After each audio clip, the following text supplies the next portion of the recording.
Forward now for Downs, who's furthest forward. Meese to his right. Burns makes the run in the penalty area. Meese fires it, and there's the hat trick. Sublime from Michael Meese. He's led Trinity back, and now they lead. Trinity men looking to match the women's team, who put up 5 in the first half against Austin College earlier today. Eubank, good ball in, and Meese has his goal. He's back, ladies and gentlemen, like he never left. Of course, overtime will be decided by a golden goal should we arrive in an extra 10-minute period. The later we go in the game, it looks like it will just take one! Before Charlie denies it again. How? How does he keep it out? And now Veloz to the end line, fired across. Felton got a hand to it, but Curry got the last touch. 4-2 Trinity. Panel and finds Burns. Here's Hunter Kane. He's got all kinds of range. Oh my! Unlimited range for Hunter Kane. McCord makes the interception. Gonzalez with a beautifully weighted ball in behind. Aggie with a chance for his first goal at Paul McGinley Field. Trinity's number 5 has number 5. And no one in the SCAC you'd rather have over this dead ball than Fraser Burns, who's put in countless services today. See if he can put one in here to find the golden goal. It's towards the back post! And it's Hunter Kane! He's got the winner! Forward off his left foot. 25 seconds to go here in the half. Trinity looking to complete the comeback already. Before the buzzer sounds, Aggie now isolates his defender, fires it across, and Meese again! Are you kidding me, Michael Meese?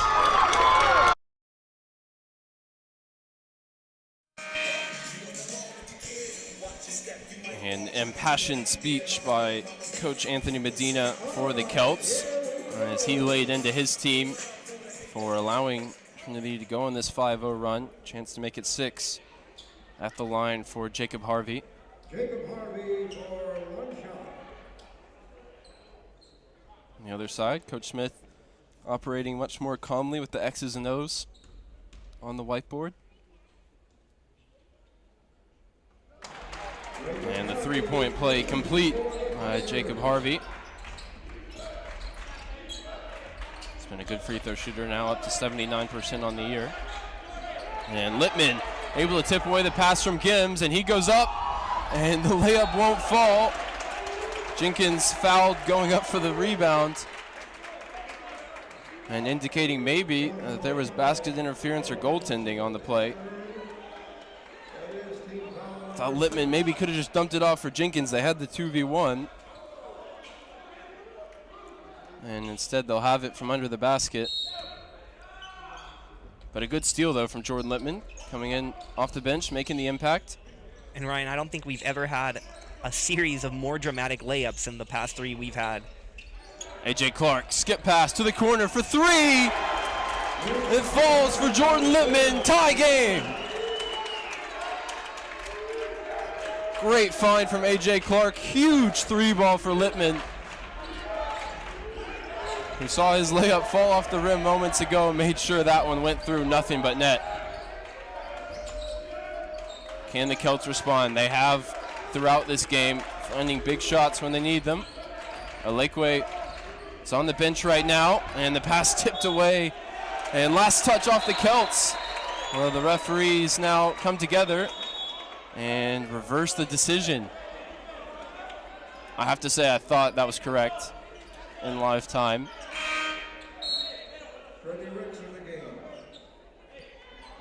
The Celts bailed out, and Goloszewski will have another chance to inbound with 8 to shoot as we try and take a quick look at it.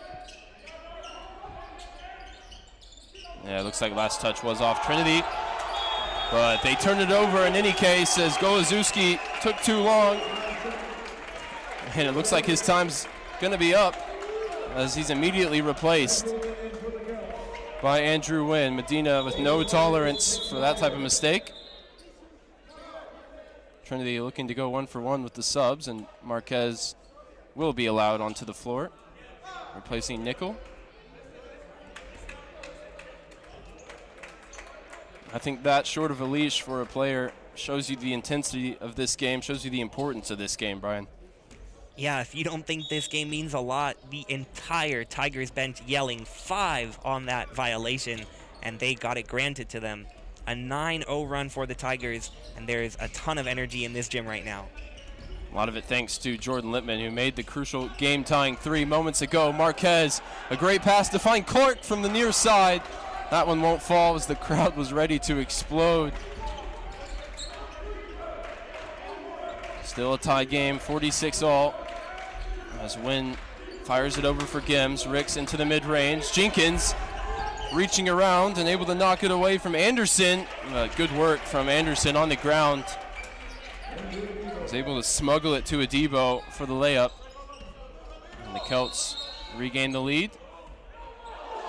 Oh, Marquez called for an offensive foul here.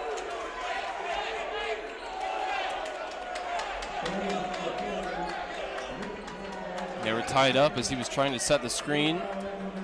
That's a big call because it's team foul number 6. That means Celts will shoot at the next opportunity on any common foul. But more than that, it didn't give Trinity a chance to respond to the 2 points from Adebo, and now Ricks looking to add to it. Doesn't get a kind bounce off the rim. Adebo comes down with it. He's tied up by Marquez.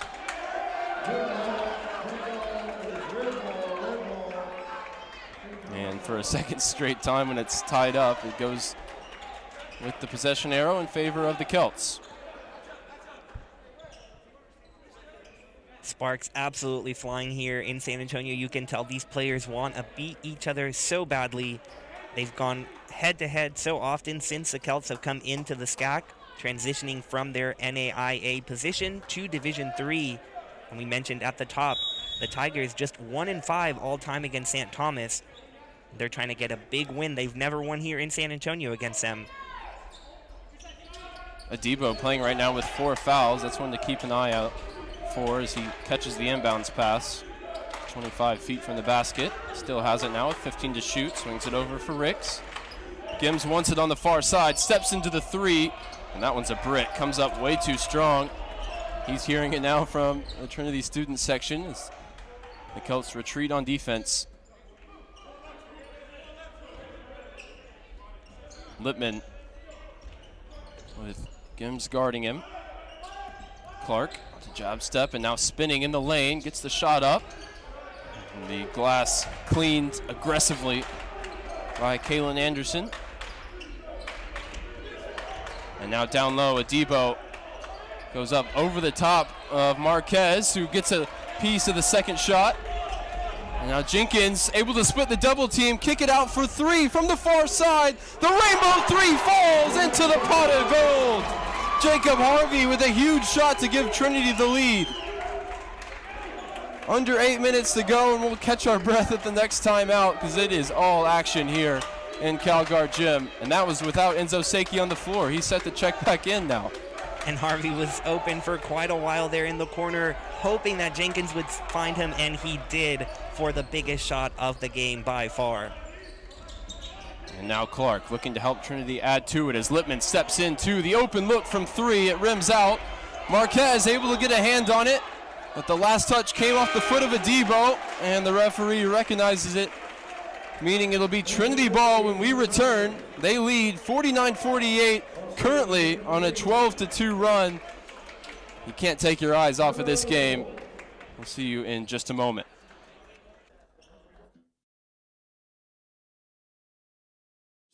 Coming together for Hunter Kane, who's all kinds of late to the party.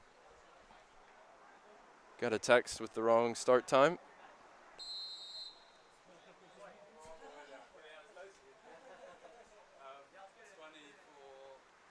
See Southwestern and Oxy in the back of your screen warming up.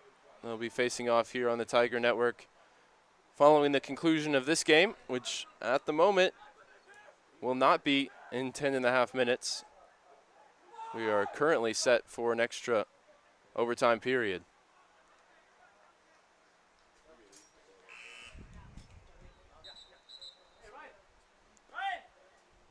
Whitwell will re-enter for Trinity. Simon will come off. And Edwin Ortiz will replace Ryan Sato as well.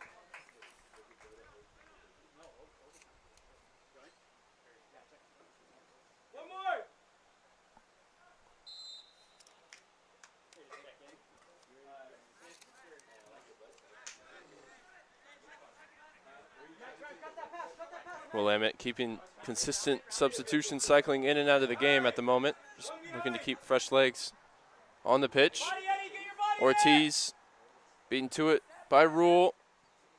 Johnston doesn't get much behind the clearance. It arrives at the feet of Max Brown. Turns away from Kane, who now has to be careful on a yellow card. The only one booked so far in today's match. It's a great ball off the right foot of Doherty. And it's sprung the attack now with Vandervelde forward down the left. It's cut back. And the referee's whistle brings an end to the attack. Coach Adelman and myself both a little confused as to what the foul ultimately went for. Either way, Vidales lines that up and sends it down the field. Great ball for Agi. Flicks it over the top of one defender with his first touch. And now there's 3v3. If Trinity go quickly, Meese bursts into the penalty area, but it's strong defending from Galloway. It's a big body in midfield, and he used that extremely well against Meese that time.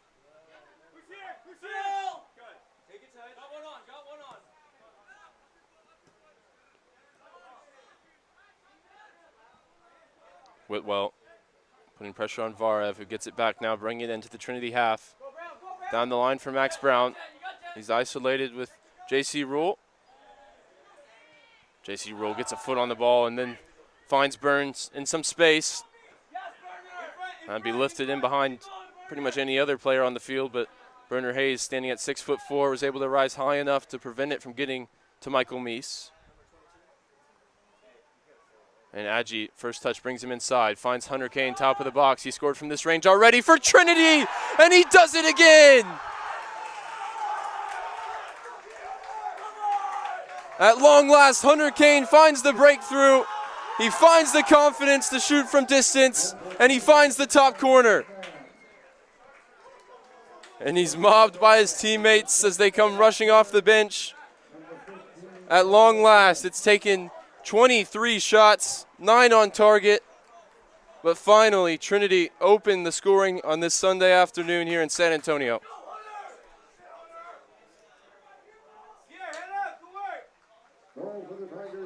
If you include the final exhibition of the season in which he scored 2 and assisted 1, now he's got 4 goals and 2 assists in a Trinity uniform, and this was the most spectacular of the bunch.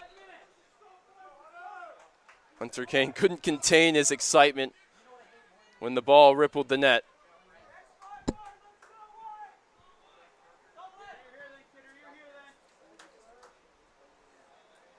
J.C. Rule deals with that. Without putting much distance behind it, it sent skyward, and Bernard Hayes had stayed forward. He won the header over Johnston. How will Trinity manage this final 7.5-minute stint? Leading by a goal.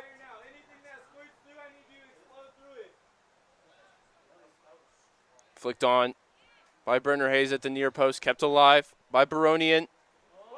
Vandervelde takes the shot, deflected behind for a corner. Looks like the response from the Bearcats is to deploy Bernard Hayes further up the field and try and test the aerial ability of the Trinity back line.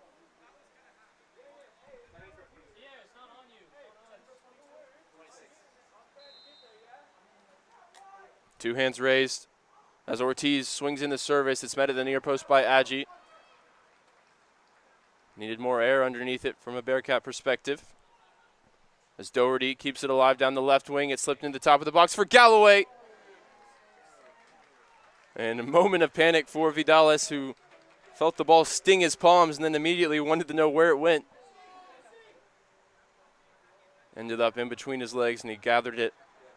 Now throwing it out for Velos to get the Trinity attack going. A second goal would certainly kill off this contest.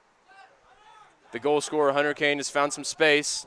Burns has made a good run. Kane looking to loft it into his path. Burns brings it down. And he wants a penalty for the contact. Referee waves it away.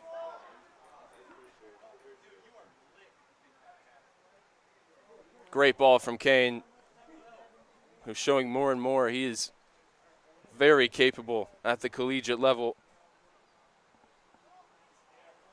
The winger out of Katy, Texas, Cinco Ranch High School, same high school as Brady Johnston in the Houston area. I have written on my notes, unafraid to shoot from distance. And I think we've seen that today as Meese now comes into the attack. He's got Kane to his left. He takes it himself, and that'll seal it. Michael Meese, second goal for Trinity, second goal on the day. And all the hard work for Will Ammett has been undone in the final 10 minutes here on opening weekend.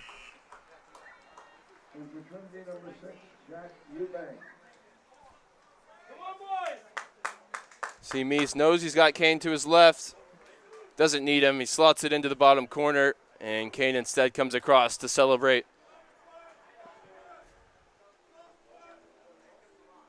Two goals and an assist now in 2 games for Michael Meese, who's making the impact that Coach McGinley and Coach Carty hoped he would.